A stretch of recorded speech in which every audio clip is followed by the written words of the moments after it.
하겠습니다. 안녕하세요. 반갑습니다.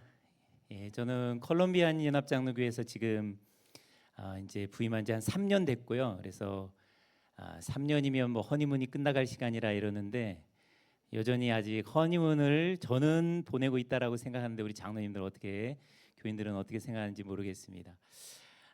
그리고 이제 저는 한국에서 대학을 졸업하고 장신대 신대원 졸업하고 2005년에 이제 듀크로 유학을 와서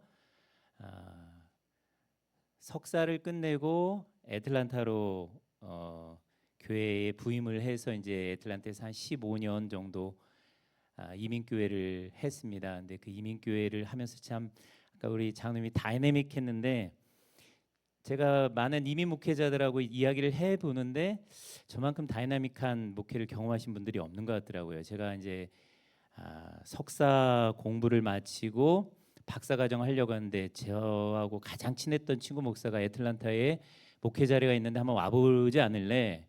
근데 이제 제가 간다고 안 하고 저희 랄리 장로교회 부목사님을 소개시켜줬어요. 근데 그 부목사님이 안 되고 또 본인도 지원했는데 안 되고 또 다른 목사님도 지원했는데 안 되고 그래서 야 그럼 나를 한번 추천해봐라. 그래서 제가 갔어요. 근데 그 교회에서 저를 마음에 들어 했습니다. 근데 제가 부임해 보니까 제가 담임 목사로 부임했는데 그 교회 담임 목사가 있어요.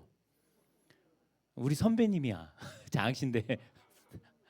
그래가지고 정말 제가 엄청나게 당황을 했습니다. 그래서 그분이 이제 나가기로 하고 10만 불 받아놓고 안 나가셨어요.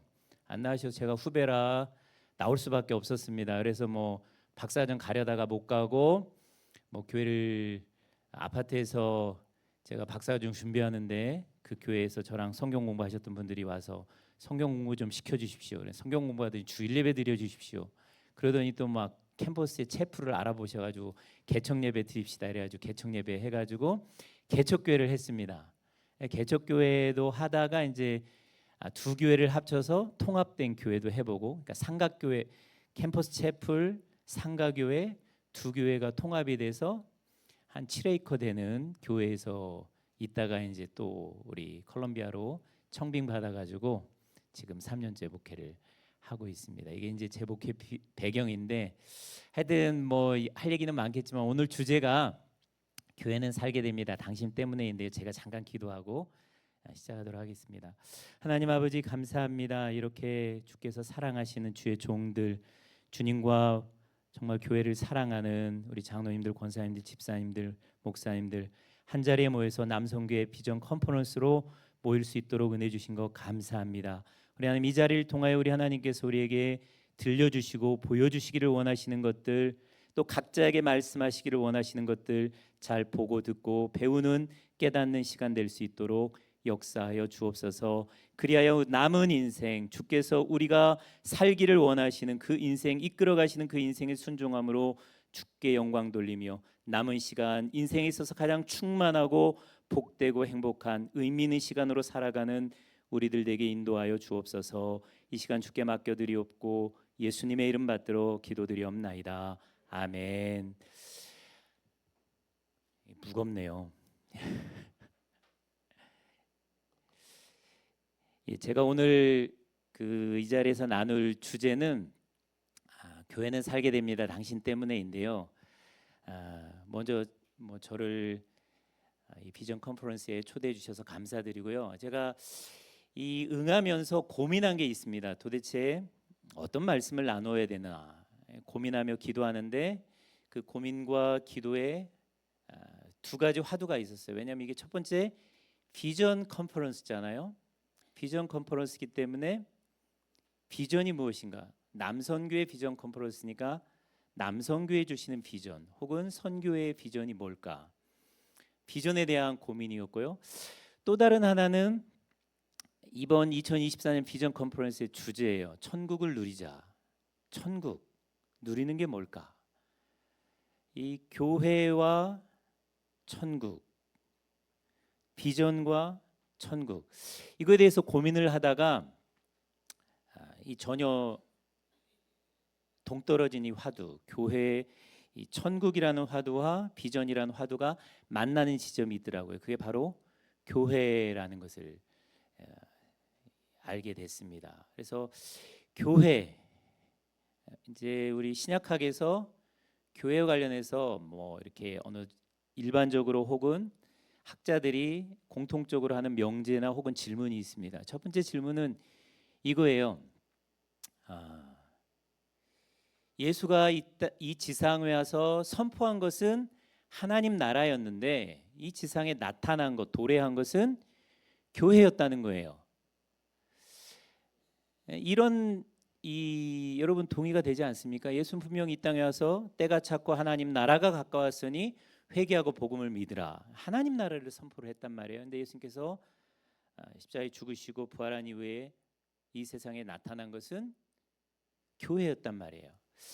그러니까 이런 말을 하는 학자나 사람들은 예수의 제자들이 지상의 예수의 가르침이나 예수의 하나님 나라의 운동의 그 방향성을 온전히 이해하지 못하고 또 그것을 제자로서 이 세상에 구현하는데 어느 정도 실패하거나 한계를 보였다라는 비판적인 입장에서 하는 말이 저 말입니다. 예수는 하나님 나라를 선포했는데 제자들을 통해서 만들어진 것은 교회였다는 거예요. 그러니까 하나님 나라가 어떻게 보면 교회로 축소됐다라는 입장에서 이제 저런 표현들을 하는 것입니다. 또 하나는 바울은 예수의 제자였는가 아니면 새로운 종교, 기독교라는 새로운 종교를 창시한 사람인가 라는 질문들을 합니다. 저 말도 사도 바울이 지상의 예수를 직접 보지 못하고 부활하신 예수님만 만나게 됐잖아요. 그렇기 때문에 지상에서 예수께서 가르쳐 주신 하나님 나라를 선포하는 그 우주적인 전 지구적인 그런 복음을 선포하는 것을 제대로 사도 바울의 사역 가운데 구현해내지 못하고 회개를 통해서 예수를 구주로 영접하는 그저 개인적인 종교로 만들어버린 기독교 그리고 교회라는 곳에 모여서 예배하는 그런 종교를 새롭게 만들어낸 예수의 정신을 온전히 구현해내지 못한 실패한 사역을 한 사람이 사도 바울 아닌가 하는 것을 드러낼 때 이제 저런 질문을 합니다. 바울은 예수의 제자라기보다는 자기의 어떤 그레코 로만 백그라운드를 배경으로 해서 새로운 종교인 기독교를 만들어낸 사람이다라고 이렇게 이제 비판을 하는 것이죠. 이런 이제 비판이나 질문들은 일반 학자들이나 사람들이 다 하는 것이지만 복음적이고 또 어떻게 보면 성경적인 신학을 가진 사람들은 비판적인 입장에서 저 질문하는 것이 아니라 저 질문이 지금 현재 우리가 섬기고 있는 교회의 본질을 잘 드러내는 질문이라고 그렇게 생각을 합니다. 예수님은 하나님 나라를 선포했는데 도래한 것은 교회였어요. 이것은 역사적인 사실입니다. 그렇죠? 그런데 예수가 선포한 하나님 나라와 교회가 단절된, 독립된, 분리된 것인가? 아니라는 거예요. 예수는 하나님 나라를 선포했어요.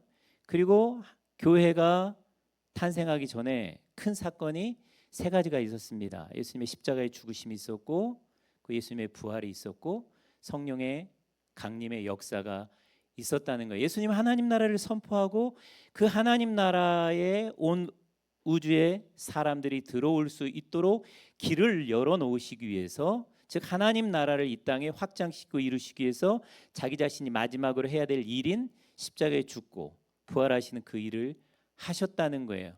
그러니까 교회는 예수의 하나님 나라의 지상에서의 하나님 나라의 선포와 단절된 어떤 사도 바울에 의해서 창시된 그런 이질적인 존재가 아니라 어떻게 보면 예수 그리스도의 사역의 결과물이 교회였다라는 것을 알 수가 있습니다. 예수께서 이 땅에서 이루시기를 원하셨던 하나님 나라의 열매, 하나님 나라의 운동의 열매로 탄생한 것, 그 열매인 교회를 만드시기 위해서 예수님께서 하신 일이 십자가에 죽는 것과 부활이었다라는 거예요. 그리고 또 하나 중요한 것은 성령 강림의 사건이었습니다. 하나님께서 천지를 창조하실 때 삼위일체 하나님께서 우리가 우리의 모양대로 사람을 만들자래 사람을 창조하셨잖아요. 마찬가지로 인간이 타락한 이후에 하나님께서 구원의 역사를 이루어 가시면서 구원의 역사를 완성시키기 위한 하나의 매개체로 하나의 도구로 새롭게 이 땅에 창조하신 것 그것이 바로 교회였다라는 겁니다. 그러니까 교회는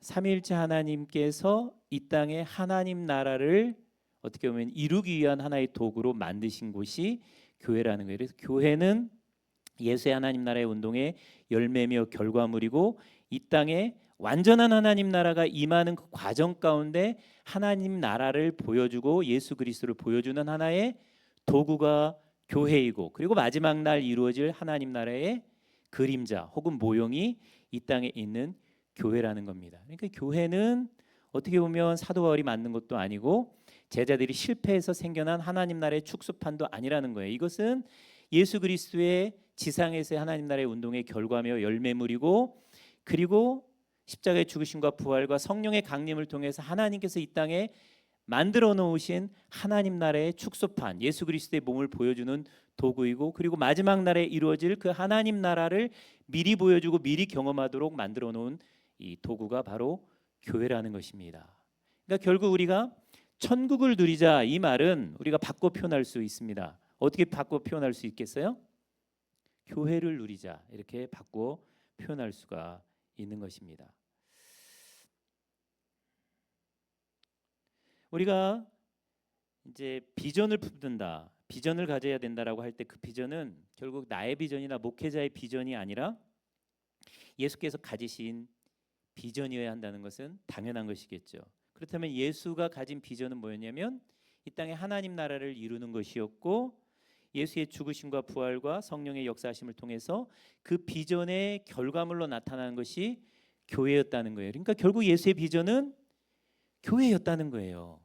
이게 중요합니다. 예수께서 품으신 지상에서 그 3년의 사역을 통해서 마음속으로 품고 꿈꾸고 염두에 두셨던 비전의 결과물이 교회였다는 거예요. 예수의 비전은 교회였다는 거예요. 그렇다면 우리 예수 믿는 사람들은 당연히, 크리스찬들은 당연히 가져야 될 비전이 뭐예요? 교회여야 된다는 거예요. 근데 요즘에 많은 사람들이 예수는 오케이인데 교회는 노우다, 그런 말을 하는 사람들은 예수의 마음이나 생각을 잘 이해하지 못하고 그런 말들을 하는 거예요. 교회에 여러 가지 어려움들이 있으니까 예수 믿고 구원받는 것은 좋은데 예수의 몸인 교회는 섬기기 싫다 그러면서 뭐 가나안 교인이 되거나 그냥 어느 정도 발을 떼고 자기의 비전과 자기의 생각의 중심에 교회를 놓지 않고 살아가는 이런 태도들은 예수의 마음과 예수의 생각과는 너무나 동떨어진 그런 신앙의 모습을 가지고 살아가는 것이라는 것을 우리들이 이해할 수 있다는 것입니다. 하나님의 마음, 하나님의 비전, 예수의 비전은 교회였어요. 예수 잘 믿는 사람은 그래서 교회를 사랑합니다. 교회는 우리에게 아픔을 주지만 모든 사랑에는 아픔이 있잖아요. 아픔이 있지만 사랑해요. 왜냐하면 그것이 예수의 비전이었고 예수께서 그렇게 자기의 목숨까지 내어주시면서 만들기를 원했던 것이 교회였기 때문에 교회를 사랑하는 거예요. 그리고 마지막 날 하나님께서 예수께서 다시 재림하실 그날까지 예수의 몸으로 예수를 체험하고 볼 수 있는 이 지상의 실체가 교회이기 때문에 이 교회를 섬기고 사랑하는 겁니다. 어떻게 하면 예수를 잘 믿는 사람은 그렇기 때문에 어떻게 하면 우리가 예수를 사랑할까 이 고민을 하는데, 이것은 동일한 거예요. 어떻게 하면 내가 교회를 사랑할까? 어떻게 하면 예수를 잘 섬길까? 예수의 몸인 교회를 잘 섬길까? 예수를 어떻게 잘 가꿀까? 나를 헌신할까? 교회를 어떻게 잘 가꿀까? 교회에 헌신할까? 이 고민을 하게 되는 사람이 예수의 마음과 비전을 아는 사람이라고 볼 수가 있는 것입니다. 그렇기 때문에 이 비전 컨퍼런스 2024년 이 주제인 천국을 누리자, 이 말은 교회를 누리자. 우리가 천국은 주님께서 오셔야만 완전히 누릴 수가 있습니다. 그러나 미래에 이루어질 천국이 이미 지상에 이미 이루어진 형태가 교회예요. 그렇죠? 그러니까 하나님 나라는 이미 임했지만 아직 완전히는 임하지 않았다, 이런 표현을 쓰잖아요. 이미 임한 하나님 나라의 모습이 교회예요. 교회에 문제가 많고 여러 가지 부족한 부분이 있지만 그리스도의 몸으로 교회는 하나님 나라를 보여주는 하나님께서 이루어지신 사역의 결과가 우리들 가운데 있는 거예요. 그래서 우리는 어떻게 이 천국을 누리자, 교회를 누리자, 어떻게 교회를 누려야 될지를 우리들은 생각을 해봐야 됩니다. 그리고 좀 더 이 남선교의 비전에 맞게 표현을 정리해 보면 천국을 누리자보다 천국을 누리게 하자. 교회를 누리자보다는 교회를 누리게 하자. 이것이 남성교회의 비전 혹은 선교회의 비전 혹은 선교회에 걸맞는 그런 표현이 아닐까라는 생각을 해보았습니다. 그렇다고 해서 이 천국을 누리자 교회를 누리자 이 표를 지으신 분을 제가 뭐 하라고 얘기하는 건 아닙니다.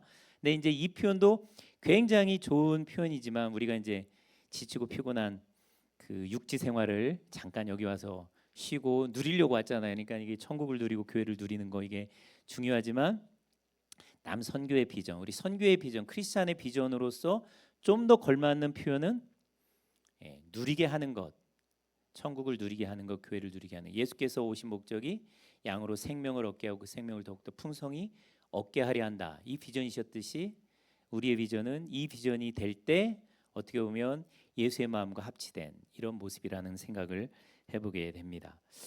여러분 누리는 거하고 누리게 하는 게 다르잖아요. 그래서 우리가 지금 2024년 비전 컨퍼런스로 와 있는데 많은 사람들이 등록만 하고 와서 누립니다. 근데 이걸 누리게 하기 위해서 남성교회 임원들은 답사 왔고 식사를 어떻게 해야 되는지, 호텔을 어떻게 해야 되는지, 라이드는 어떻게 해야 되는지, 간식은 어떻게 해야 되는지, 강의는 어떻게 해야 되는지 이런 것들을 얼마나 많이 고민을 했겠습니까? 그죠? 그러니까 누리게 하는 거하고 누리는 것은 다른데 누리는 사람 뒤에는 항상 누리게 하는 사람들이 있어요. 누릴 수 있도록 도와주는 사람들이 있습니다. 이제 그 부분이 바로 선교의 임원들이고 교회에서는 장로님들, 권사님들, 집사님들, 목사님들이죠. 그 사람들이 있을 때 누리는 일들이 일어나게 되는 것입니다. 목사, 장로, 권사, 집사는 임직자는 누리는 사람이라기보다는 누리게 하는 삶을 살아가도록 부름받은 사람들이라는 거예요. 우리가 부름받는 그 순간에 누리는 사람에서 누리게 하도록 돕는 사람으로 우리의 위치가 바뀌는 거예요. 그러니까 우리가 엄마 아빠가 된다는 것은 신혼을 누리고 두 사람이 사랑을 누리다가 애가 태어나는 순간 이제 아이가 엄마 아빠를 통해서 이 삶을 누릴 수 있도록 돕는 역할로 섬기는 역할로 바뀌게 되는 거잖아요. 그러니까 우리는 부름 받았을 때 주님께 콜 받았을 때 누리는 삶에서 누리게 하는 삶으로의 부름을 받게 되는 것이죠. 자, 그런 삶을 살다 보면 어떤 일을 겪게 될까? 이제 본론인데요. 이제 본론 부분 서론 한 20분 지났는데 이 바울과 빌립보 교회를 통해서 비전과 교회 그리고 우리의 역할 이거에 대해서 잠깐 생각해 보기를 원하는데요. 제가 예수 믿고 청년 시절을 보내면서 불평하던 것이 하나가 있었어요. 왜 부흥 강사든 신학교 교수든 이렇게 왜 많은 분들이 오시면 예수님보다 바울 이야기를 더 많이 할까? 그렇잖아요. 예수님 얘기를 많이 해야 되는데 왜 바울 얘기를 많이 할까? 우리는 분명 예수님 믿고 예수님에 대해서 더 많이 알아야 되는데 오히려 사도 바울을 믿는 것처럼 사도 바울 이야기를 많이 한다는 거예요. 그게 잘 이해가 되지 않고 그게 불만이 있었는데 그때 이제 시간이 지나면서 신앙생활하면서 또 목회자로서 목회를 하면서 알 것 같습니다. 여러 가지 이유가 있어요. 이제 바울만큼 예수 그리스도의 하나님 나라의 운동에 대해서 잘 이해하고 자기의 전 인생을 열정적으로 정말로 불사르듯이 들여서 그 예수의 하나님 나라의 운동을 이어서 이 땅에 교회를 세우는 일을 감당한 사람이 드물다는 거예요.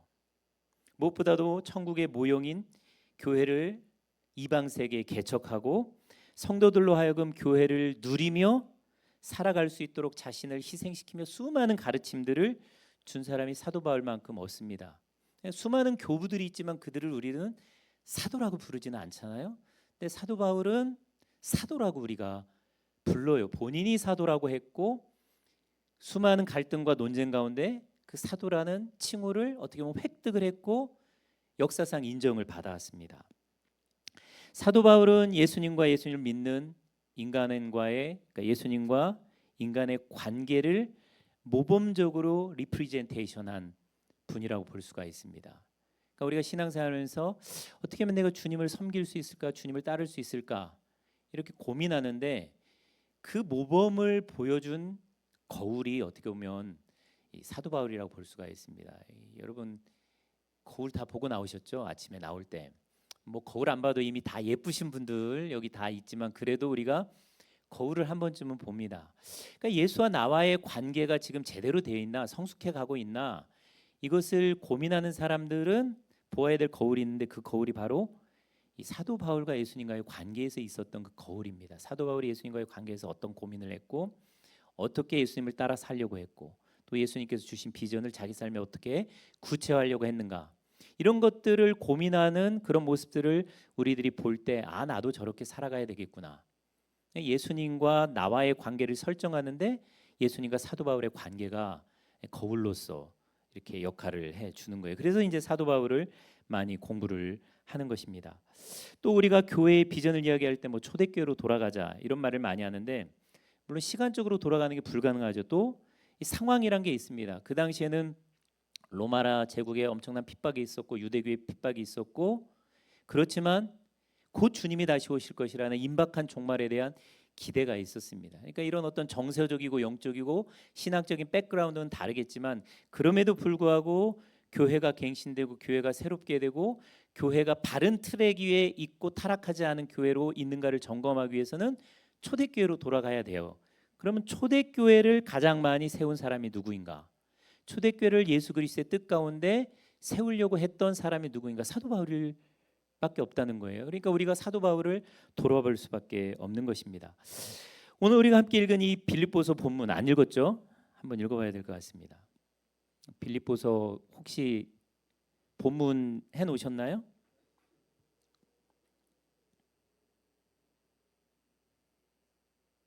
빌립보서 4장,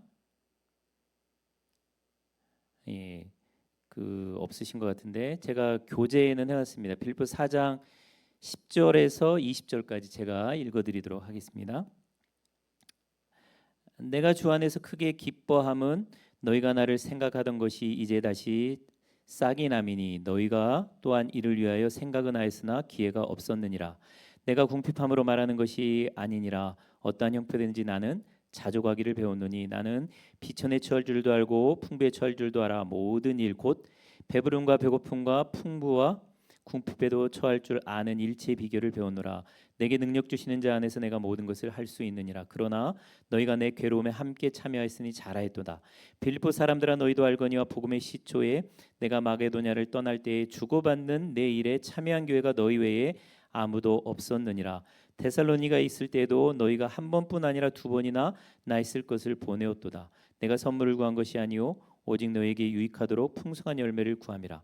네게는 모든 것이 있고 또 풍부한지라. 에바브로 디도편에 너희가 준 것을 받음으로 내가 풍족하니 이는 받으실 만한 향기로운 제물이요 하나님을 기쁘시게 한 것이라. 나의 하나님이 그리스도 예수 안에서 영광 가운데 그 풍성한 대로 너희 모든 쓸 것을 채우시리라. 하나님 곧 우리 아버지께 세세 무궁하도록 영광을 돌릴지어다. 아멘. 자, 이 빌립보서 본문은 사도 바울이 자신을 도운 빌립보 교인들에게 서신을 마무리하면서 감사를 표현하는 본문이잖아요. 여기에 보면 사도 바울을 빌립보 교회가 어떻게 도왔는지 나옵니다. 그죠? 마게도냐, 사도 바울이 형편이 어려웠을 때 빌립보 교인들이 도와주었고, 또 마케도냐 지역, 빌립보가 있는 그리스 반도 중북부 지역을 선교할 때, 복음의 사역을 시작할 때 사도 바울을 도와주었고, 그리고 지금까지 사도 바울을 후원했고, 이제는 감옥에 있는 동안 에바브로 디도를 보내서 도와주니까 참 감사하다 하는 그런 내용입니다. 근데 여러분, 지금 사도 바울은 소아시아 지방에 있다가 환상을 보고 유럽으로 건너가서 유럽의 최초로 어떻게 보면 유럽 교회, 서방 교회를, 빌립보 교회를 세웠잖아요. 그 이후에 계속 남쪽으로 내려와서 이제 뭐 선교 여행을 계속 다녔습니다.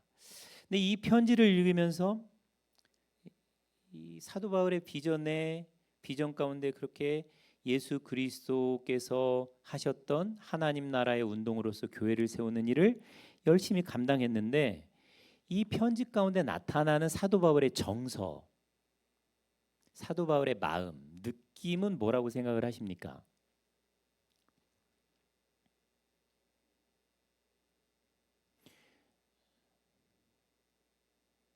내가 궁핍함으로 말하는 것이 아니라 어비한 형편이지 나는 자족하기를 배웠다. 나는 비천에 처할 줄 알고 풍부에 처할 줄 알다. 모든 일 곧 배부름과 배고픔과 풍부와 궁핍에도 처할 줄 아는 비결을 배웠다. 14절에 그러나 너희가 내 괴로움에 함께 참여했으니 잘하였도다. 15절에 빌립보 사람들아 너희도 알거냐 복음의 시초에 내가 마게도냐를 떠날 때 주고받는 내 일에 참여한 교회가 너희 외에 아무도 없었느니라.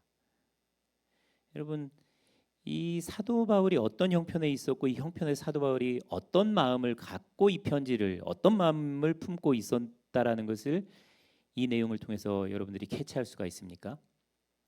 사도 바울은 자기 자신의 처지를 14절에 보면 내 괴로움에 함께 참여했으니 잘하였도다 이렇게 표현하고 있어요. In my hardship, 괴로움. 빌립보 교회 거기가 참여했다, 파트너 관계가 되었다 그렇게 표현하죠. 15절에 복음의 시초에 너희 외에는 어느 다른 교회도 나를 돕지 않았다. 내 일에 참여한 교회가 너희 외에 아무도 없었느니라. 16절에 데살로니가 있을 때에 한 번 이상 나의 쓸 것 필요를 채워주었다. 그러니까 필요가 있었다는 거죠. 또 18절에 이제 에바브로 디도를 통해 너희가 준 것을 받음으로 내가 풍족하게 되었다. 그렇게 고백을 하고 있습니다. 이 사도 바울이 정말로 힘을 다하여 결혼도 안 하고 뭐 자기 바리새인의 지위도 포기하고 전심으로 주님의 마음, 주님의 비전을 보고 맡겨주신 부름받은 사명을 감당을 했어요. 근데 사도 바울은 현재 형편을 괴로운 상황, 힘든 상황이라고 그렇게 말합니다. 이 자존심 강한 사람들은 자기가 힘들고 어려워도 그걸 잘 얘기를 안 하죠. 그죠? 뭐 남편이 집 밖에서 힘들고 어려운 일들을 와이프한테 잘 이야기하시는 분도 있지만 이야기를 안 하시는 분들도 꽤 많습니다. 목사들끼리 서로 이야기를 하다 보면 자기 교회 잘 되는 건 엄청나게 이야기를 하는데 힘들고 어려운 것은 이야기를 안 해요. 자존심 때문에 그런 거예요. 사도 바울이 자존심이 센 사람이었을까 아니었을까 어떻게 생각하십니까? 굉장히 자아가 강한 사람이었어요. 이 사람은 뭐 바리새인의 의로는 흠이 없는 사람이다. 뭐 자기가 뭐 낳은 지 8일 만에 할례를 받았고 자기 자신이 굉장한 이런 배경과 백그라운드를 가지고 있는 로마 시민권자였고 뭐 유대인이었고 이방인 중에서 어떻게 보면은 나는 니네들 없이도 얼마든지 잘 먹고 잘 살 수 있는 사람이야라고 이야기할 수 있는 그런 사람이었단 말이죠. 근데 예수님을 믿고 사역을 하는데 지금 그런 표현을 쓰고 있는 거예요. 괴로웠다. 이 빚지고 살고 싶지 않은 굉장히 자존심 강한 사람이었는데 빌립보 교인들에게 내가 힘들었을 때 내가 필요할 때 괴로웠을 때 도와주었다라고 말하는 것은 어떻게 보면 진짜 힘들었기 때문에 이걸 표현을 하는 거예요. 얼마나 너희들이 준 이 도움이 이 경제적인 도움이 정서적인 도움이 영적인 도움이 나에게 힘과 위로가 되었는지를 말씀해 주는 것이죠. 또 그는 아무 다른 교회가 돕지 않았다라고 그렇게 표현을 합니다. 이미 소아시아 교회의 사도 바울이 여러 개의 교회를 개척했어요. 우리가 잘 아는데 소아시아에 7교회가 있었잖아요. 에베소, 서머나, 버가모, 두아디라, 사대, 필라델피아, 라오디게아 이 7교회가 있었잖아요. 근데 사도 바울이 유럽으로 넘어와서 사역을 하는데 이 소아시아에 있는 7교회가 하나도 안 도와줬다는 거예요. 사도 바울이 이 마케도니아 지방에서부터 내려와 가지고 뭐 빌립보, 데살로니가, 아덴, 고린도까지 내려와서 이렇게 선교를 하는데 제일 처음 개척한 이 빌립보 교회 외에는 이 소아시아 교회들이 얼마나 이게 규모가 크고 또 돈도 많고 나름대로 자기들이 이런 어떤 이 로마와 아시아를 중개하는 그 지역에서 우리들이 여러 가지를 가졌다라고 이렇게 자랑할 것들이 많은 그런 교회들이었는데 안 도왔다는 거예요. 아무도 자기 선교사에게 파트너, 협력자, 동역자가 되어주지 않았다라는 겁니다. 도와줬을지도 몰라요. 근데 사도 바울은 도와주지 않았다라고 느끼는 거예요. 그렇게 느꼈다는 것은 지금 사도 바울의 심리 상태가 어떻다라는 것을 말해주는 것이겠습니까? 그러니까 경제적으로 지금 힘들고 정서적으로도 사람들이 너무 무관심하다라고 느끼는 거예요. 이게 사도 바울이 그렇게 목숨 걸고 주님께서 맡겨주신 교회를 섬기면서 겪었던 내면의 정서였어요. 외로움, 버림받음, 아무도 나와 함께하지 않는다, 아무도 나의 일에 참여하지 않는다, 어느 누구도 숟가락 하나 얹어주려고 하지 않는다 하는 그런 답답하고 괴롭고 외롭고 쓸쓸하고 슬픈, 어떻게 교인들이 그럴 수 있어? 어떻게 목사님이 그럴 수 있어? 어떻게 옆에 있는 장로가 그럴 수가 있어? 어떻게 사람들이 이렇게 하나님의 역사에 무관심할 수 있어? 라고 느끼는 이제 그 정서가, 그 마음이 사도 바울의 이 빌립보 교회에 보낸 편지 가운데 드러나고 있는 것을 우리들이 캐치할 수가 있습니다. 아마 여러분들도 장로로서 혹은 권사로서 집사로서 혹은 목회자로서 성도들과 교회를 이렇게 섬기려고 할 때 아마 한두 번은 다 이런 마음들을 아마 느껴보시지 않았을까 싶습니다. 도대체 왜 사람들이 저러는 걸까? 아무도 나 도와주지 않는 것 같아. 아무도 나와 이렇게 함께 하지 않는 것 같아. 나만 이 일을 하고 있는 것 같아. 나만 정말 죽도록 독박 쓰고 있는 것 같아. 이런 느낌들이 아마 혹시 있었을 수도 있을 것입니다. 저희 아버지가 이제 장로님으로 뭐 77년에 장립을 받으시고 이제 돌아가실 때까지 장로 직분을 감당을 하셨는데, 이 시골 교회를 세울 때 저희 이제 외할아버지가 개척을 하셨는데 6.25 이후에 이제 교회를 건축할 때 저희 아버지께서 뭐 손수레라고 하죠, 니엇가라고 하죠. 그 니엇가 끌고 한 뭐 20km 정도 떨어진 미군 부대가 가지고 그 뭐 판자 같은 거, 나무 같은 걸 받아다가 이제 그 교회를 지은 것 같아요. 그러니까 그 교회를 어떻게 보면 엄청나게 사랑하고 뭐 헌신하고, 뭐 교회가 이쪽 그 밭 위로 이사를 가니까 집도 교회 옆으로 이렇게 이사를 가고 이랬던 기억이 있습니다. 근데 이제 저희 아버지가 뭐 교회에서 무슨 일이 있었어요. 어렸을 때라 잘 모르겠는데 이사를 나왔습니다. 교회에 무슨 일이 있으면 또 뭐 다른 더 좋은 뭐 잡의 기회들이 생기다거나 이러면 핑계를 대고 옮길 수가 있잖아요. 근데 한 40분 정도 떨어진 곳으로 이사를 왔는데 교회를 옮기지 않고 다녔어요. 그래서 저도 어렸을 때 40분 넘게 그 논길 밭길을 걸어서 진흙탕을 걸어서 교회를 다닌 기억이 있습니다. 근데 이제 새벽에 교회를 가야 되는데 못 가니까 새벽에 일어나셔서 이렇게 기도하시던 것을 제가 아침에 여러 번 목격을 했습니다. 근데 이제 그때 뒷모습,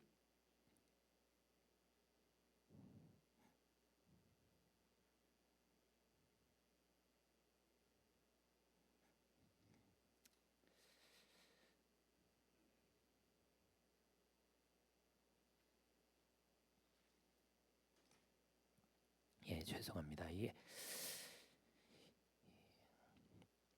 그때는 잘 몰랐는데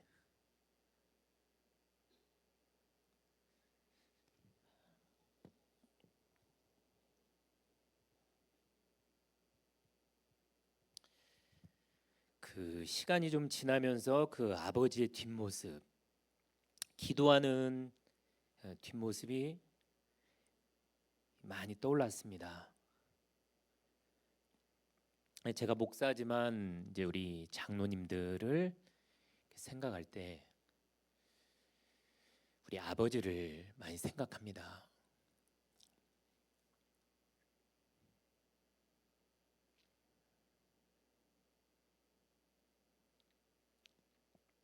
그러니까 보이지 않는 데서 기도하면서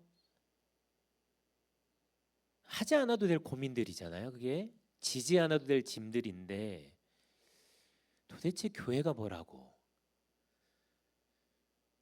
그렇게 고민하면서 아파하면서 심지어 자기 몸에 병이 생기도록 그렇게 고민을 했을까?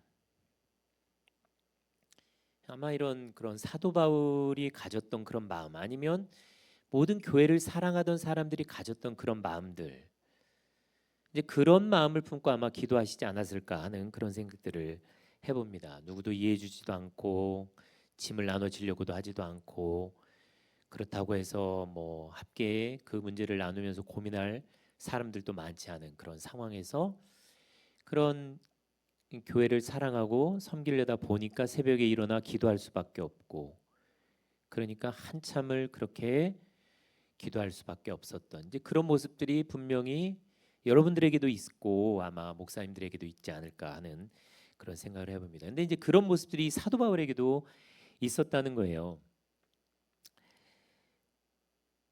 자, 그런데 아무도 내가 하는 일에 관심을 갖고 있지 않는다라고 생각이 들 때, 힘든 상황이 있을 때, 아무도 나를 돌봐주지 않는다라고 느낄 때, 왜 나만 이렇게 무거운 짐 지고 혼자 외롭고 쓸쓸하고 또 정서적인 학대까지 받으면서 이 십자가의 길을 걸어가야 하나라는 생각이 들 때 많은 사람들이 취하는 태도가 뭐겠습니까?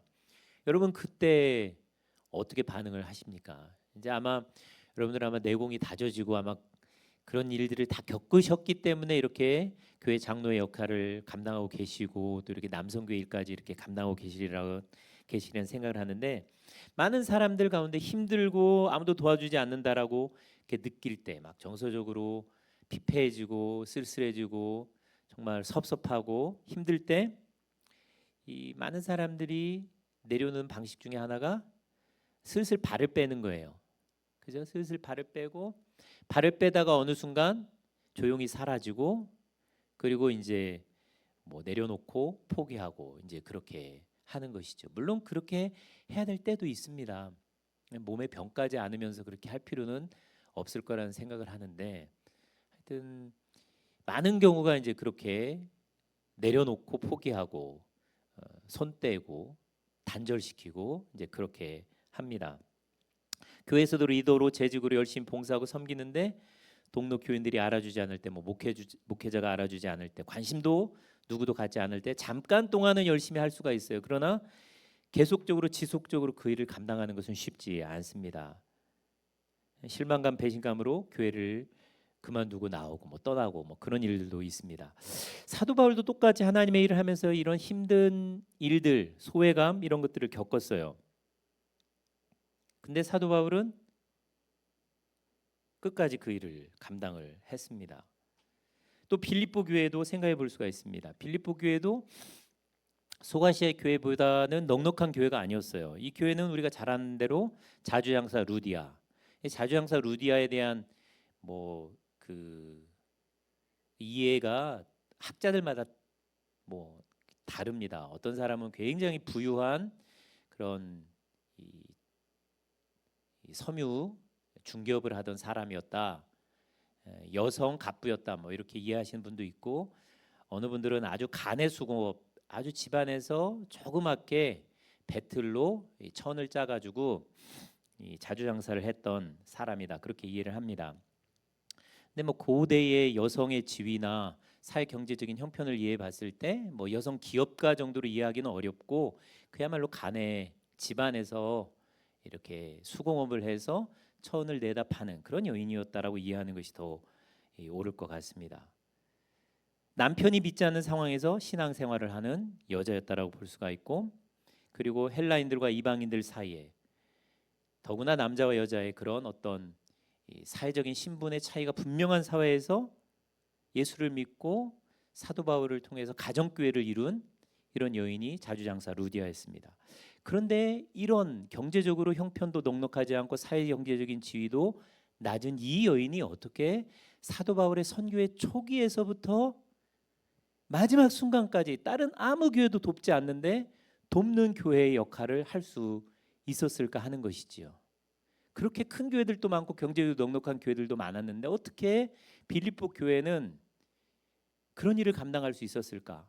우리가 고린도후서를 읽어봐도 예루살렘 교회 흉년이 들었을 때 빌립보 교회도 구제헌금을 시작했고 고린도 교회도 구제헌금을 시작했어요. 근데 고린도 교회는 자기들이 약정을 해놓고 지키지 않았어요. 근데 이 아가에 있는 빌립보 교회는 자기들이 약정한 것보다 더 하고 더 일찍 끝냈단 말이에요. 고린도 교회는 빌립보 교회보다 훨씬 더 규모가 큰 교회였고 부유한 교회였는데 못 끊는데 빌립보 교회는 그렇게 할 수 있었다는 것이죠. 어떻게 빌립보 교회는 그렇게 할 수 있었을까 하는 것이죠.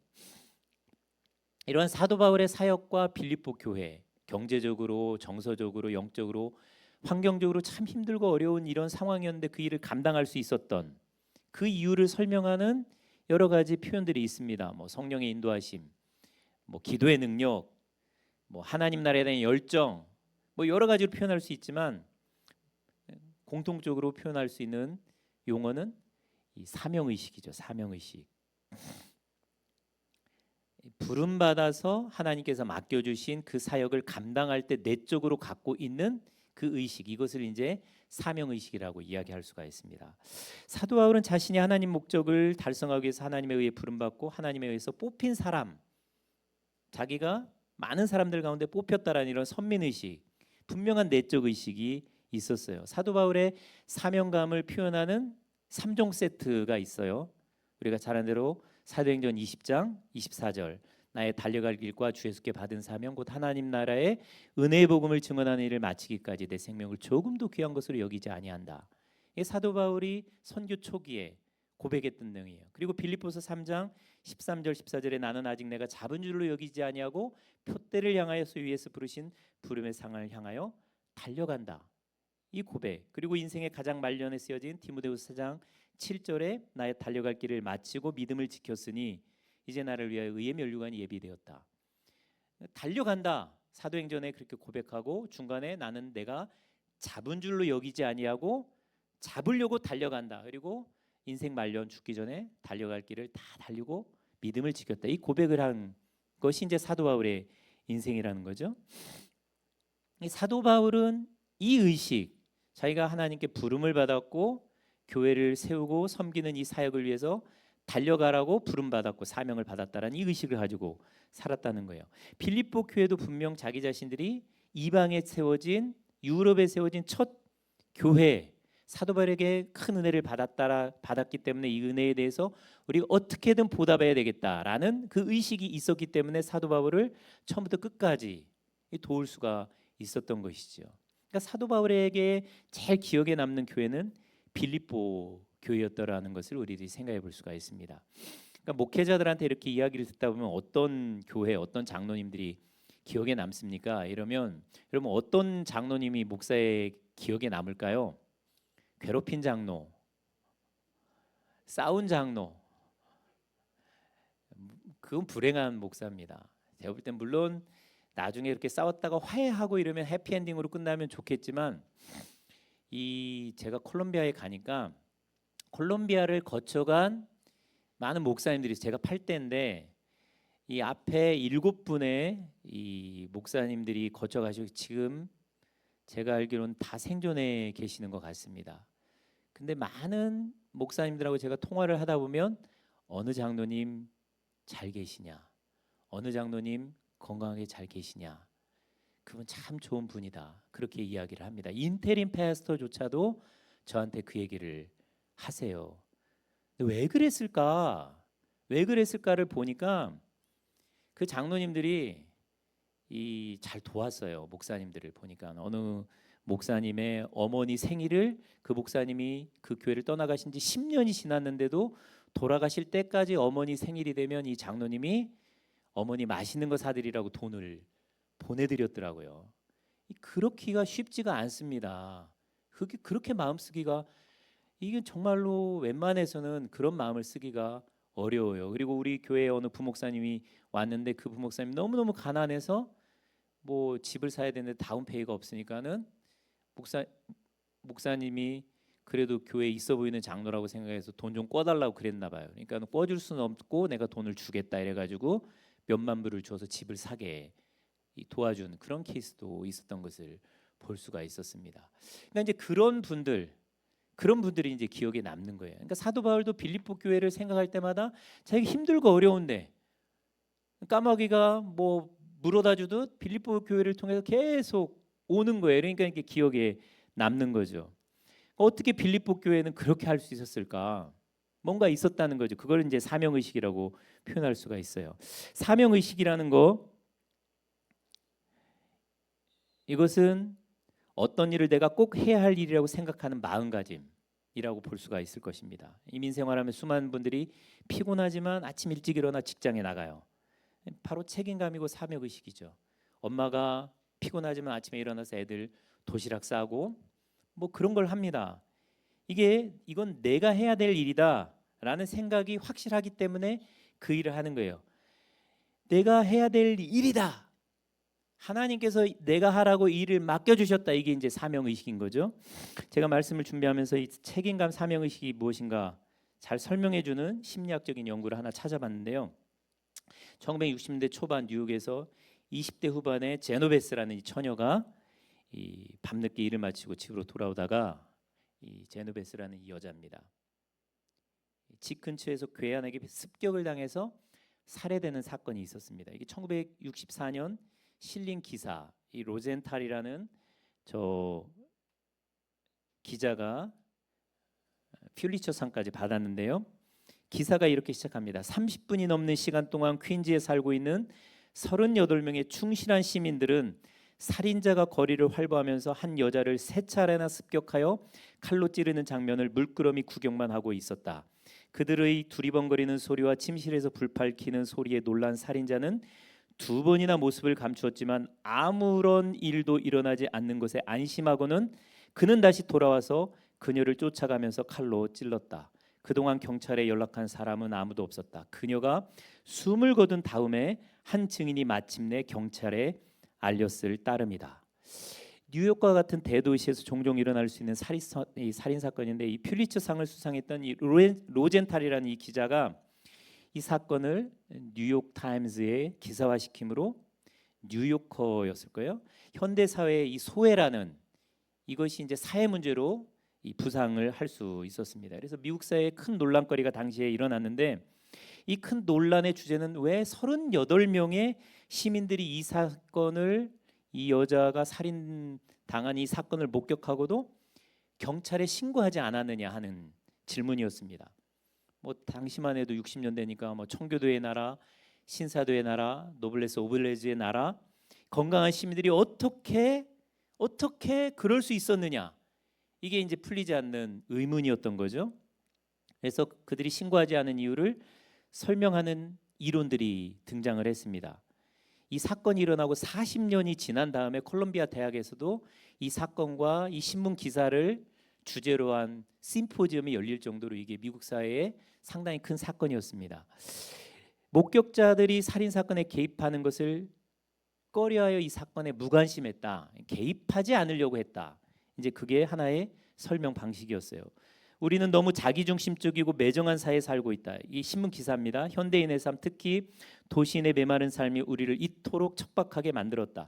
우리 사회는 다른 사람의 어려움에 대해서 전혀 무관심하고 매정하게 대하는 인정이 메마른 사회가 되고 말았다. 이 현대 사회의 소외와 무관심에 대해서 비판하는 기사와 설명들이 앞다투어 등장을 했습니다. 그런데 이 뉴욕에 이 거주하던 이 두 심리학자 라타네와 달리라는 이 심리학자도 똑같은 질문을 했어요. 왜 38명의 시민들이 이 사건을 지켜보고도 경찰에 신고하지 않았느냐? 여러분, 왜 신고하지 않았을까요?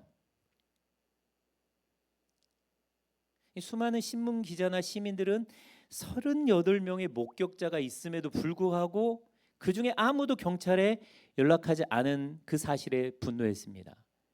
그렇게 많은 사람들이 어떻게 이렇게 무관심할 수 있나? 근데 이 라타네와 달리는 아무도 경찰에 연락하지 않은 이유, 그 이유가 바로 목격자가 너무 많았기 때문이라는 거예요.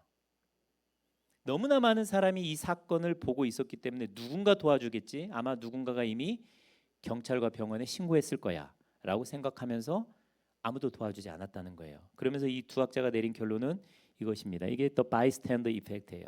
구경꾼은 결코 도와주지 않는다는 거예요. 오직 한 사람만 선택하여 도움을 요청해라. 뭔가 도움이 필요하면 한 사람 선택해서 당신이 나를 도와줘야 됩니다. 이렇게 요청하라고 결론을 했습니다. 다수의 구경꾼이 오히려 무관심을 발생시킨다는 거예요. 이들은 이 이론을 증명하기 위해서 몇 가지 실험을 했습니다. 사람이 지나갈 때 집 문틈에 연기가 세워나가게 했습니다. 불났다라는 신호를 보낸 거죠. 혼자서 연기가 나온 것을 목격한 사람은 75%가 신고를 했습니다. 근데 세 사람 이상이 함께 그 장면을 목격한 경우는 38%만이 신고를 했다고 합니다. 또 어떤 사람이 쓰러져 있을 때 혼자 지나가는 사람은 90% 이상 그 사람을 도와줬다 그러는 거예요. 근데 어떤 사람이 쓰러져 있는데 어떤 사람이 혼자 지나갈 때 실험하기 위해서 2명의 조교를 그 사람 옆에 붙여서 따라가게 했습니다. 그러니까 3명이 목격하게 한 것처럼 조작을 한 거죠. 이렇게 3명이 함께 지나가면서 쓰러진 사람을 봤을 때는 오로지 16%만이 그 사람을 도와주었다는 겁니다. 혼자 보면 90% 이상 도와주는데 세 사람이 보니까 16%밖에 도움을 주지 않았다는 거예요. 그러니까 혼자 있을 때 도움을 주는 이유는 내가 아니면 도움을 줄 수 없다라고 생각을 했고, 3명 있을 때 도움을 주지 않은 것은 다른 사람이 도와주겠지라고 생각을 했기 때문에 도움을 주지 않았다는 거예요. 이런 다양한 실험을 통해서 이게 심리학적인 하나의 법칙이 된 거예요. The bystander effect. 구경꾼은 도와주지 않는다. 오직 한 사람 선택해라. 길거리 위에서 위험을 당했을 때 그저 막연하게 좀 도와주세요 이렇게 외치지 말고, 뭐 저 흰 옷 입으신 분 경찰에 신고해 주세요. 저 파란색 옷 입으신 분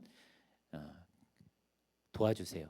이렇게 이야기를 해야만 신고하거나 도움을 받을 수 있을 확률이 높아진다는 겁니다. 그렇게 지명하여 부름받은 사람은 거의 100% 자기가 부름받은 일을 완수해냈다는 겁니다. 그러니까 광고도 중요하지만 각 사람에게 연락해서 이야기하는 것도 중요하다는 거예요. 이러한 심리학적 연구가 사명감이 뭔가를 드러내요. 사명감, 사명의식이라는 것은 내가 어떤 도움이 필요한 사람에게 도움을 주기 위해서 선택받은 사람이다, 부름받은 단 한 사람이다라는 의식을 갖는 것, 이게 사명의식이라는 겁니다.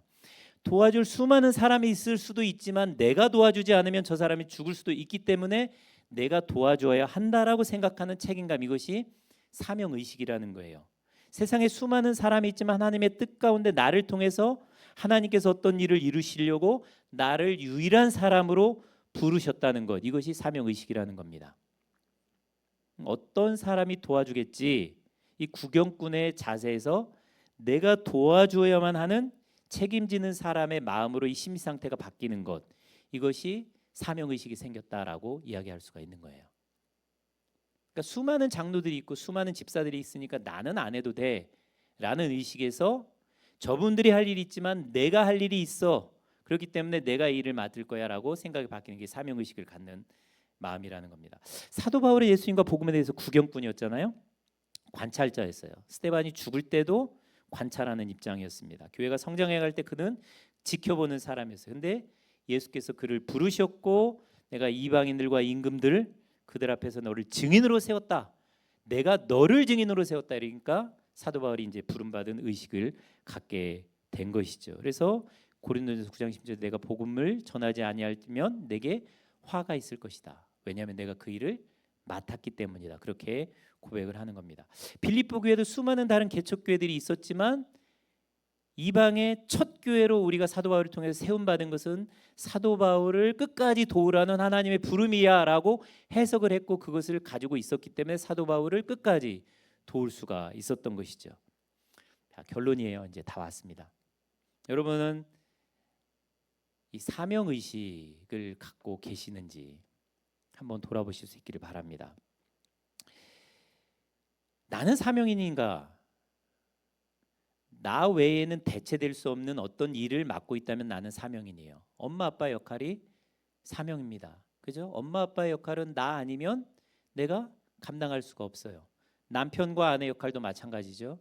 어떤 정신 나간 사람이 나 말고도 남편의 역할을 감당해 줄 수 있을 거야. 와이프 역할을 감당해 줄 수, 이건 잘못된 생각이죠. 그죠? 자식의 역할, 여러 자식이 있기 때문에 대체될 수 있다고 생각할 수 있어요. 그러나 세상에 수많은 자식이 있지만 나라는 자식의 역할은 그 누구로 서브스티튜트, 대체될 수가 없어요. 그러므로 자식의 역할은 사명입니다. 이 의식을 갖고 자식의 역할을 감당하는 사람이 제대로 된 자식이라고 볼 수가 있습니다. 부모의 역할도 마찬가지죠. 나 말고는 부모의 역할을 대신해 줄 수 있는 사람이 없는 거예요. 그러니까 부모는 사명의식을 갖고 감당해야 될 일이에요. 하나님께서 맡겨주신 일이죠. 집사, 장로, 어느 교회 교인의 역할, 다른 많은 장로, 집사, 교인이 있지만 교회가 있지만 우리 교회가 해야 할 역할, 나 한 사람이 그 교회에서 감당해야 될 이유와 역할, 그것이 있기 때문에 주님께서 나를 부르셨다라는 의식을 갖고 살아가는 거, 이게 이제 사명의식이 있는 거죠. 주일날 수많은 사람이 교회에 나와요. 그러나 그 주일날 안내를 맡은 사람, 주일날 기도를 맡은 사람, 그 주일날 봉헌을 맡은 사람, 그 주일날 친교를 맡은 사람, 주보에 내 이름이 적히는 순간 내가 대체할 수 없는 그 일로 내가 부름받아 세움을 받게 되는 것이지요. 그때는 내가 사명인으로 그날 서게 되는 거예요. 그래서 그날은 내가 해야 되는 일이 뭐냐면 사람들로 하여금 교회를 누리고 예수를 누리고 예배를 누리고 예수 안에는 생명한 풍성한 생명을 누릴 수 있도록 섬기는 일을 감당하는 것이 사명을 감당하는 삶이죠. 그러니까 문제는 사명의 문제라기보다는 사명 의식의 문제입니다. 우리가 사명이 없는 사람은 아무도 없어요. 다 예수를 믿을 때 콜됐고 미션을 맡았어요. 근데 내가 어떻게 그 의식을 갖고 살아가느냐 하는 것이죠. 사명 의식을 갖기 어려운 이유, 나 말고도 할 수 있는 사람이 많다라고 생각하기 때문이라는 거예요. 그러나 하나님은 많지만 그럼에도 불구하고 내가 너를 콕 집어서 선택했다. 네가 장로가 100명이라 할지라도 101명으로서 네가 해야 될 일이 있기 때문에 내가 세웠다. 내가 해야 될 일이 있기 때문에 세움을 받았다라고 의식을 갖고 살아가는 것이 사명의식을 갖고 살아가는 사람이라고 볼 수가 있는 것입니다. 요즘에는 이 사명의식이 많이 희미해졌습니다. 그죠? 나 말고도 할 사람이 많다.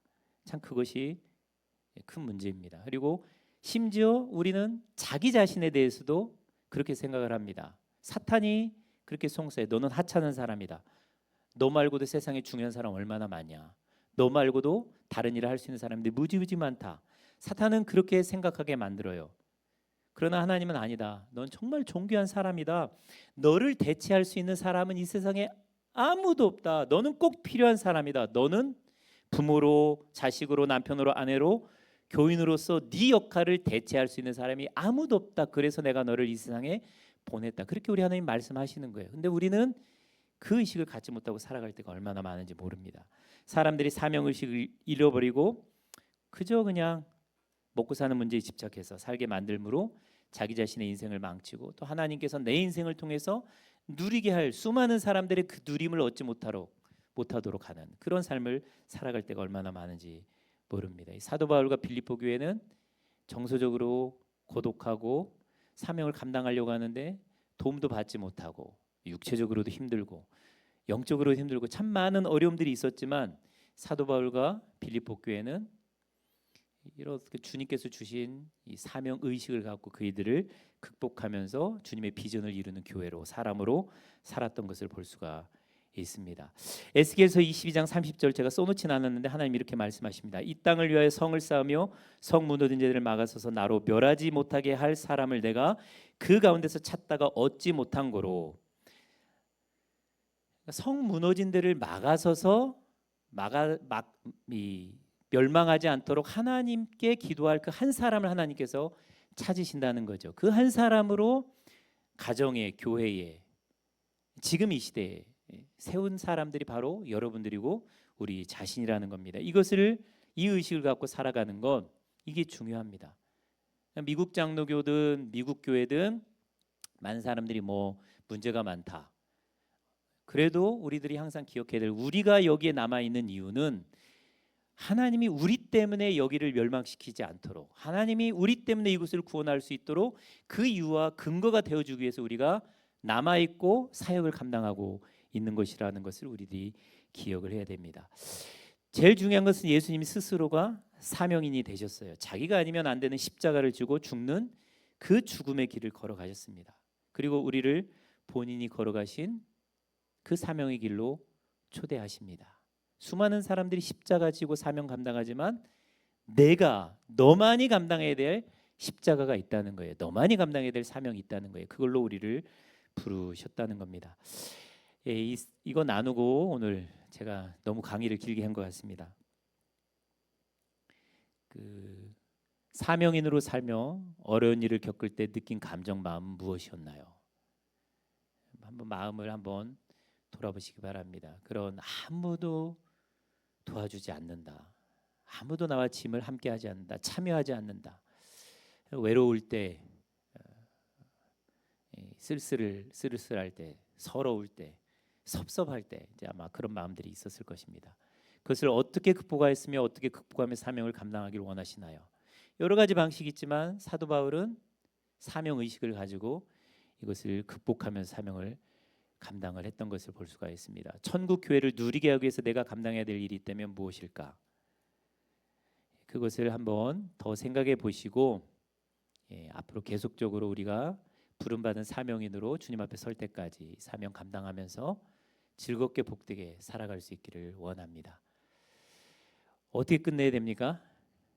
제가 기도하고 끝내고 뭐 잠깐 나누는 시간 가지면 될 것 같습니다. 기도하겠습니다. 아버지 하나님 감사합니다. 정말 우리가 누구간데 이 벌레 같은 죄인들, 쓸모없는 죄인들, 정말로 사탄의 놀이개로 살다가 자기 인생 하나 만족시키지 못하며 이기적으로 살아갈 수밖에 없는 이 죄인들을 구원해 주셔서 예수 그리스도의 사랑을 알게 하시고 예수께서 이 땅에 세우신 교회를 섬길 수 있는 주의 일꾼들로 우리를 불러 세우셨는지요. 정말로 선택받아 맡게 된 이 고귀한 사명 얼마나 귀하고 아름다운 것인지 교회를 사랑으로 섬기며 또한 성도들로 하여금 하나님의 나라와 천국을 누릴 수 있도록 섬기고 돕는 이 사역이 얼마나 귀하고 아름다운지를 깨달아 알아서 이 사역을 감당할 수 있는 이 삶으로 우리를 부르신 것 기억하며 감사와 찬양 올려드립니다. 이 사명 감당하고자 할 때 남들이 알아주지 못하는 정말로 쓸쓸하고 외롭고 서럽고 힘든 일들이 분명 있을 것입니다. 그때 예수님도 그 길을 걸어갔고 사도 바울도 그 길을 걸어갔고 수많은 믿음의 선배들이 그 길을 걸어가면서 우리 하나님께서 주신 사명이기에 기쁨으로 감당했던 그 삶을 기억하면서 우리가 걸어가야 할 길을 믿음으로 잘 걸어갈 수 있도록 인도하여 주옵소서. 이 자리에는 우리 목사님들, 장로님들, 권사님들, 집사님들 주님께 부름 받아서 이 사명의 길을 걸어가고 있사오니 힘 주시고 위로하여 주시고 동행해 주셔서 기쁨으로 잘 감당할 수 있도록 함께하여 주옵소서. 우리를 사랑으로 붙들어 주시고 인도해 주시는 예수님의 이름 받들어 기도드리옵나이다. 아멘. 예. 나오시죠, 장로님.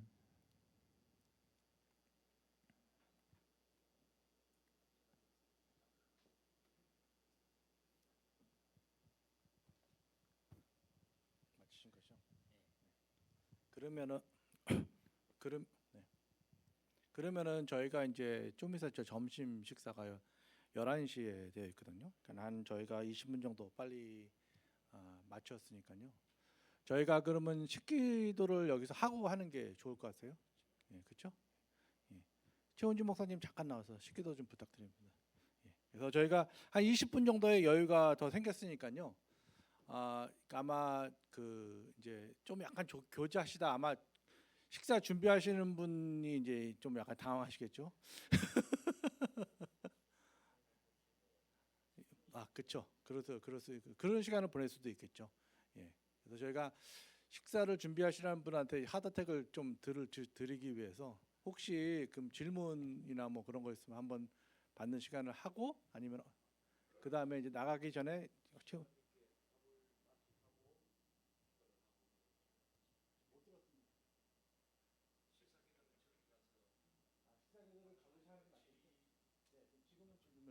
알겠습니다. 혹시 목사님께서 잠깐 나와서 한번 Q&A를 좀 해주시면은. 그러니까 일방적으로 강의 안 하기 위해서 이게 워크숍이라고 했는데 일방적인 강의가 됐습니다. 뭐 그 목회 경력은 짧지만 여기 또 우리 선배 목사님들, 장로님들 계시니까 뭐 나누거나 이렇게 해야 될 궁금하거나 이런 거 있으면 이렇게 질문해 주시고 또 뭐 오늘 제가 잠깐 나눴던 이 내용들 가운데 뭐 궁금하거나 더 이야기하실 것이 있으시면 말씀해 주시면 되겠습니다. 원래 질문이 없다는 건 강의를 너무 잘했다라는 그런 뜻이거나 다 조르셨다는 이런 의미겠죠? 예. 제가 콜롬비아 갔는데요. 그 콜롬비아가 시골이잖아요. 그래서 콜롬비아에 대해서 이렇게 그 잘 모르시는 분들이 있더라고요. 제가 콜롬비아를 자랑을 좀 하겠습니다. 여러분들 콜롬비아가 맞습니까? 콜롬비아가 맞습니까? 콜롬비아. 콜롬비아는 남미에 있는 나라 이름입니다. 근데 콜롬비아는 콜럼부스에서 나온 거예요. 미국의 대륙을 탐험 콜럼버스에서 나온 거거든요. 그러니까 여러분들이 그 못 배운 사람 티를 내시지 않으려면 콜롬비아 대학, 콜롬비아 신학교 이거 다 잘 못 배우신 분들이 하는 겁니다. 콜롬비아가 맞습니다. 예, 콜롬비아. 예, 그 이해하시면 좋을 것 같고 제가 이제 어제 운전하시는 우리 장로님하고도 그 얘기를 했는데 그분이 한 지역에 30년 이상 살고 계시대요. 그래서 제가 참 훌륭하신 분이다 그렇게 이야기를 했습니다. 한 지역에 30년 이상 한 교회를 섬기면서 살 수 있는 조건이 있어요. 제가 콜롬비아 교회로 와 보니까 그게 있더라고요. 뭔지 아십니까? 인간성이 좋아야 됩니다. 인간성이 나쁘면 한 교회에 한 지역에 30년 이상 살 수가 없어요. 왜냐하면 사람이 이게 부딪히다 보면은요 미운 사람 생기고 교회에서 갈등이 생기면 있을 수가 없습니다. 그죠?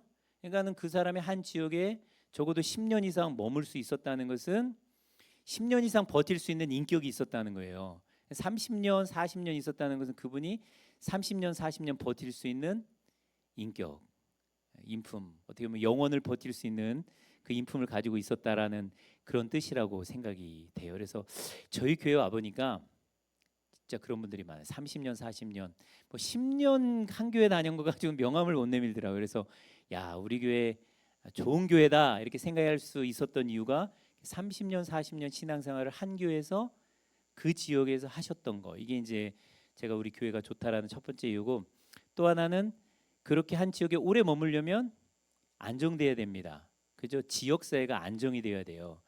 지역 사회가 안정되다라는 것은 사람들이 좋다는 것이고 그리고 커뮤니티를 이렇게 살고 있는 이런 많은 이 미국 사람들이 그래도 이 친절하다라는 것을 의미하는 것이죠. 그래서 이 콜롬비아 혹시 리타이어하시고 뭐 이렇게 다른 데 생각하시는 분도 있지만 콜롬비아도 괜찮다는 거. 그 지역이 괜찮습니다. 그리고 이제 경제가 안정되지 못하면 그렇게 오래 있을 수가 없습니다. 그러니까 이제 보니까 경쟁이 없습니다. 제가 그래서 가나안 땅이라고 미국의 숨겨진 가나안 땅이라고 콜롬비아를 표현을 하는데 제가 볼 때 경제적으로 상당히 안정되어 있습니다. 그래서 뭐 무슨 비즈니스든 시작을 하면 망하는 법이 없습니다. 본인이 문 닫기 전까지는 망하는 법이 없이 다들 잘하고 계시는 것 같아요. 그래서 참 괜찮은 도시가 콜롬비아다 이렇게 생각을 해보았습니다. 예. 뭐 질문이 없으십니까? 우리 교회 장로님이십니다. 예. 감사합니다. 뭐 우리 교회 자랑 10가지 더 할까요? 안 될 것 같고 질문을 좀 해주세요. 질문을 그래야 이 식사 시간까지 가는데 우리 선우인호 장로님. 네. 그러니까 이제 콜과 미션이라고 그렇게 얘기를 하잖아요. 콜은 주님께서 부르신 것이고 모든 부르심 콜링에는 미션이 따르죠. 그게 이제 사명이고 그렇죠. 소명은 부르심이고 사명은 우리를 콜해서 맡긴 것을 일반적으로 사명이라고 하고 그것을 내가 이제 어떤 의식을 갖고 감당하느냐 이게 이제 사명 의식이고 소명 의식은 내가 다른 무엇에 의해서 부름 받은 것이 아니라 이제 부름이라는 것은 우리의 모든 삶에는 다 콜이잖아요. 그죠? 음식점 가자, 놀러 가자, 수양회 가자. 이게 콜이잖아요, 다. 콜이 오는데 하나님으로부터 내가 부름 받았다. 그게 이제 어떻게 보면은 소명 의식이잖아요. 위로부터 내가 부름 받아서 내가 하나님께서 맡겨 주신 사명을 감당하고 살아간다는 게 이제 소명 의식 플러스 사명 의식, 부름 받은 자의 의식이라고 볼 수가 있는 것이죠. 그래서 콜은 일반적으로 그렇게 얘기를 하잖아요. 그러니까는 비포 콜이 있고 애프터 콜이 있고 지금 콜이 있는데 보통 지금 콜은 이 비포 콜하고 연결이 되어 있다는 거죠. 내가 비즈니스를 했는데 갑자기 무슨 뭐 전혀 다른 내가 어떤 비즈니스를 뭐 음식점 비즈니스를 했는데 전혀 나를 뭐 이 선교사로 부르시는데 기계를 고치는 선교사로 부르셨다라고 내가 지금 콜을 받았다라고 내가 해석을 하는 것은 그건 잘못된 콜에 대한 이해일 수 있다라는 거죠. 콜은 연속성상에 있기 때문에 비포에 네가 뭐를 했고 네가 어떤 성향을 가지고 있고, 그런데 전혀 엉뚱한 것으로 나를 부르셨다 이렇게 자기가 콜을 해석을 하는 것은 자기 콜에 대한 이해를 잘못하는 거죠. 그러니까 이 콜에 대한 가장 강력한 콜은 나도 하나님께 들었다 이거잖아요. 그러니까 젊은 애들한테 이 어떤 남자가 여자한테 찾아와서 내가 하나님께 기도해 보니까 하나님께서 너하고 사귀라고 하나님께서 나에게 마음을 주셨다. 하나님의 콜이 있었다 그렇게 얘기를 하면 어떻게 거절을 하라고 그래요? 나도 기도해 보니까 하나님이 너하고는 사귀지 말라고 하나님이 콜을 주셨다. 이렇게 하나님이 주신 콜은 하나님이 주신 콜로 해야만 이길 수가 있는 거잖아요. 그러니까는 그걸 가지고 누가 하나님의 음성을 들었다 이렇게 얘기를 하면은 그 고민할 문제가 아니에요. 고민할 문제가 아니고 그 사람이 그런 콜을 들었다 그러면 나도 하나님께 콜을 들었다라고 얘기를 해주면 되는 거죠. 그런 콜은 없으니까 대부분은 너하고 뭐 사귀라고 결혼해라고 했다 그런 콜 없죠. 그러니까 대부분 콜 하나님께 기도해 보니까는 장로를 그만하라고 하셨다, 목사를 그만하라고 하셨다 그런 콜 없습니다. 그건 그냥 자기가 그렇게 들었을 뿐이에요. 근데 그런 거에 대해서는 하나님이 언제 그렇게 얘기를 하셨겠냐, 죽기까지 충성하라고 하시지 않았냐. 이제 그건 결국 내가 해석의 문제죠, 수용의 문제죠. 내가 그걸 받아들이고 자기 부인하고 순종하느냐 아니면 그냥 자기가 생각한 것을 따라서 살아가느냐. 근데 틀린 건 없습니다. 그러니까 우리는 흑백에 너무 강한데 그것은 다양한 선택의 문제예요. 그러니까 선택을 했을 때 어떤 것이 하나님 앞에서 더 좋은 선택이었을까의 차이지 그것은 옳은 것이고 그것은 잘못된 것이 이건 아니라는 거예요. 저희가 우리 교회 이제 장로님이 이 네 분이 은퇴하신다 이렇게 했는데 그 은퇴하는 것이 잘못된 것은 아닙니다. 그것은 옳다 그르다라고 얘기할 수 있는 문제가 아니에요. 그것은 어떤 것이 좀 더 디자이어러블한 더 좋은 바람직한 것이었을까, 그렇게만 우리들이 생각해 볼 수가 있는 거죠. 근데 많은 경우는 막 극단적으로 막 그렇게 하는 것은 하나님의 뜻이 아니다 이렇게 극단적으로 밀어붙이기 때문에 스트레스를 받고 말리는 사람이나 하는 사람이나 어려움을 겪는 것이죠. 그건 너의 선택이고 또 하나님은 너의 선택을 통해서 너와 우리 교회에 최선을 이루어 주실 거야라고 우리들이 기도하고 믿고 바라고 가는 거, 이게 이제 어떻게 보면은 그런 일이나 사건에 벌어졌을 때 더 좋은 대응 방식이라고 저는 생각을 합니다. 제가 믿는 건 우리가 최악의 선택을 해도 하나님은 최선의 결과를 이루실 수 있는 분이다라는 것을 믿고 살아가는 게 신앙이라고 생각을 합니다. 그래서 과거에 네가 최악만 선택을 해서 살았더라도 네가 예수를 믿고 살다 보면 하나님께서 거기에서 최선을 만들어내실 수 있는 분이야. 그것을 믿고 우리가 살자면 이제 그렇게 우리들이 권면하고 기도하고 가는 것이지요. 제 2의 강의가 되고 있습니다. 예, 우리 장로님.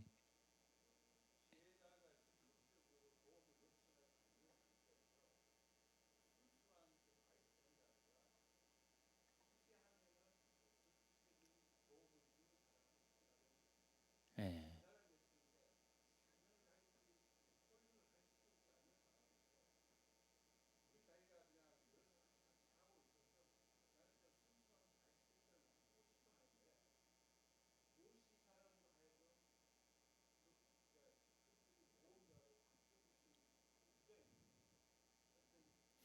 예, 그러니까 이제 그게 제일 고민인 것 같아요. 그러니까 이제 저희 교회도 마찬가지고 여러분들 다 마찬가지지만 어떻게 하면 사람을 세울 것인가, 사명을 감당하는 사람으로 세울 것인가. 그러니까 대부분은 그냥 자기 인발부되지 않고 편하게 신앙생활 하려고 하거나 그렇잖아요. 근데 이제 그런 사람들을 어떻게 하면 이렇게 예수의 마음을 품고 사도 바울이 가졌던 그런 사명의식을 갖고 살아갈 수 있도록 그 사람들을 도울 수 있을 것인가. 예수 안 믿으려고 하는 사람을 어떻게 예수 믿게 도울 것인가. 교회를 안 나오려고 하는 사람을 어떻게 교회에 나와서 헌신하는 사람들로 세울 수 있을 것인가. 이게 참 모든 사람의 고민이잖아요. 특별히 이제 교회를 섬기는 우리 모든 장로님들이나 목사님들, 권사님들의 고민일 텐데 저는 이 부분은 이 답이 없다고 봅니다. 왜냐하면 제가 선교 단체를 경험을 했는데 대학생 선교 단체 중에 여러 선교 단체가 있지만 굉장히 열심히 선교단체들이 몇 단체가 있습니다. 이제 그런 사람들은 대학생 시절에 애들을 전도하기 위해서 복음을 전하고 자기가 한번 찍어놓은 사람을 요즘에 신천지가 하듯이 조를 짜가지고 그 사람을 도우려고 노력을 해요. 그래서 수업 강의가 끝날 때 앞문 뒷문 두 사람이 지키고 못 나가게 시키고 그 사람을 잡아가지고 성경을 가르치고 교회 오고 교회 오면 좋다 막 이런 걸 설득을 해요. 근데 그렇게 해서 수양에 따라가고 예수를 믿게 되는 그런 일들도 있지만 그렇게 교회를 다니는 것처럼 보였다가도 또 안 다니는 그런 사람들도 있고요. 또 뭐 전혀 의도치 않게 그냥 수양에 한번 따라왔다가 예수님 깊이 만나고 그 인생을 헌신하는 그런 사람들도 생기거든요. 그러니까 그건 하나님과 그 사람과의 관계이고 하나님께서 그 사람을 인도하는 부분이 있다고 생각하고 항상 제가 얘기한 대로 어거스틴이 얘기한 대로 사람은 자기 사랑에 따라 움직이게 되어 있다라고 그렇게 생각하는데 자기 사랑, 자기 마음에 사랑하는 것을 따라서 움직이기 때문에 저는 사람을 변화시키고 사람을 이렇게 복음을 사랑하는 사람으로 만들기 위해서는 그 마음에 사랑하는 것을 바꿔줘야만 그러니까 뭐가 더 사랑할 만한 것이고 뭐가 더 좋은 것이고 그것을 알 수 있도록 그래서 그 사람의 사랑이 바뀌도록 세상을 사랑하고 자기를 사랑하는 것에서 교회와 예수님을 사랑하는 것으로 그 사랑이 바뀌도록 도와주는 것 이것이 이 바이스탠더를 옆에서 도와주는 사람의 역할이 아닐까. 그러니까 제 목회자의 그러니까 제가 목회를 하면서 어떻게 사람들을 도울 것인가, 설교를 어떻게 할 것인가, 주일에 어떤 말씀을 전할 것인가 하는 그 타겟이 그 부분이거든요. 그 사람들의 마음에 예수님을 사랑하는 것 이것이 훨씬 더 좋고 복되고 아름다운 것이다. 그래서 내 마음에 사랑의 대상을 바꿔야 되겠다라고 이 어떻게 보면 시선을 바꿔주고 마음의 방향을 좀 바꿔주도록 돕는 것을 목표로 제가 설교를 준비할 때가 많거든요. 그러니까는 이제 저는 그렇게 생각을 합니다. 사람의 마음에 있는 사랑의 방향을 바꿔주는 거 이제 그것이 사람을 돕는 방식이다 이렇게 생각을 합니다.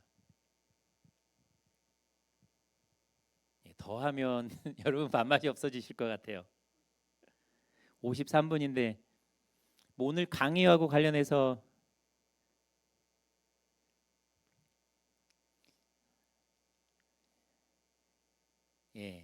하여튼 천국을 누리자, 교회를 누리자, 천국을 누리도록 하자, 교회를 누리도록 돕자. 이렇게 우리가 선교의 사명을 갖고 살아갈 수 있었으면 좋겠습니다. 감사합니다.